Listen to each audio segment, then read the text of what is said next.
Hello, അസ്സലാമു അലൈക്കും. എന്താണ് വിശേഷം? എല്ലാവർക്കും സുഖമല്ലേ? അപ്പം ഇത്രയും സാധനങ്ങൾ ഇന്നലെ ലുലുന്ന് എടുത്തു കേട്ടോ. അപ്പം എന്തൊക്കെ എടുത്തതെന്ന് ഞാൻ നിങ്ങൾക്ക് കാണിച്ചു തരാം.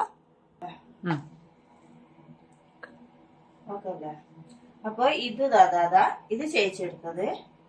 ഇതിന് 20 ആകുമ്പോൾ 10 റുപ്യ കൊടുത്തിട്ടുള്ളൂ കേട്ടോ. ഇന്നലെ ലുലുവിൽ ഓഫറിൽ എടുത്തതാണ്. നല്ല തുണിയാണ് കേട്ടോ. ഇതൊന്നെടുത്ത്, പിന്നെ ഇതോ, ഇതിന് ഈ പാന്റിനെല്ലാം 10 രൂപയാണ്. പക്ഷെ 5 റുപ്യ ഉണ്ടായിട്ടുള്ളൂ. അപ്പൊ 10ന്റെ സാധനത്തിന് 5 രൂപ, അങ്ങനെയാണ് ഒരു കൊടുക്കുന്നത് കേട്ടോ. അപ്പൊ ഇതിന് ഈ പാന്റിനെല്ലാം 5 റിയാലുള്ളൂ. ഇതിന് 5 രൂപയാണോ? ഇതാ 10 കണ്ട. അപ്പൊ 5 റിയാല്. നല്ല ലാഭം ഉണ്ടായിരുന്നു കേട്ടോ പാന്റിനെല്ലാം. ഇതെല്ലാം പാന്റ് തന്നെയാണ്. ചേച്ചി കുറെ പാന്റ് എടുത്ത്, പിന്നെ ഞാനൊരു ടോപ്പ് എടുത്ത്.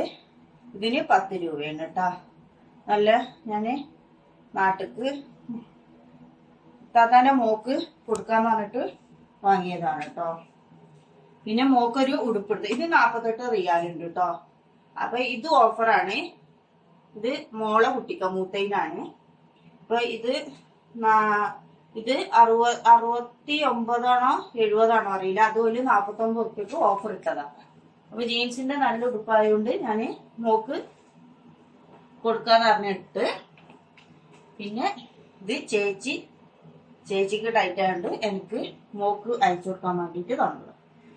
ഇത് ഒരു ടോപ്പ്. ഇത് ഞാൻ ഇവിടെ ഉപയോഗിക്കാൻ വേണ്ടി എടുത്തതാണ്. ഇത് 10 രൂപ കേട്ടാ. അപ്പൊ ഇന്നലെ ഒരുപാട് ആൾക്കാര് നല്ല നല്ല ഡ്രസ്സ് ഇട്ടീന്. പിന്നെ ഇത് 49 റുപ്യന്റെ 25 റുപ്യക്ക് ഈ ബ്ലാങ്കറ്റ് ഓഫർ ഇട്ടീന്. പിന്നെ അത് പൊട്ടിക്കുന്നില്ല. അപ്പൊ ഇത്രയും സാധനമാണ് ഞങ്ങള് വാങ്ങി. ഇവിടെ മുന്നിൽ വെച്ച് ഇത്രയും സാധനം ഞങ്ങള് ഇന്നലെ വാങ്ങിട്ടാ. അപ്പൊ എല്ലാവരും ഡ്രസ്സുകൾ തന്നെയാണ് കൂടുതൽ ഇട്ടീന്. 10ന്റെ 5 ആവുമ്പോൾ 20ന്റെ 10 ആവുമ്പോൾ നല്ല ടോപ്പുകളും പാന്റുകളും ഷാളും എല്ലാം ഉണ്ട് കേട്ടോ. നല്ല നല്ല ഇതാണ് എടുത്തത്. അപ്പൊ 12ക്ക് ഉറക്കൊഴിച്ച് പോയാലും ഞങ്ങൾക്ക് നഷ്ടമായിട്ടൊന്നും തോന്നിയിട്ടില്ല.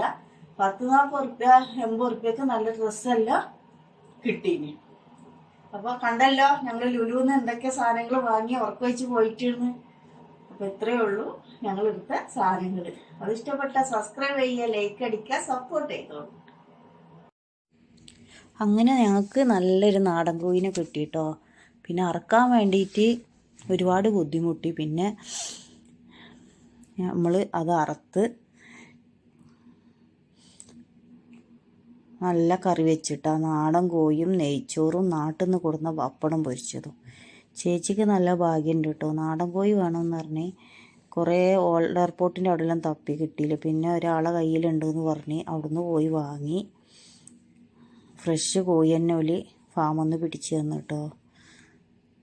അപ്പം ഞങ്ങൾ എന്നിട്ട് അടിപൊളിയാക്കി ഫുഡ് ഉണ്ടാക്കി കഴിച്ചു.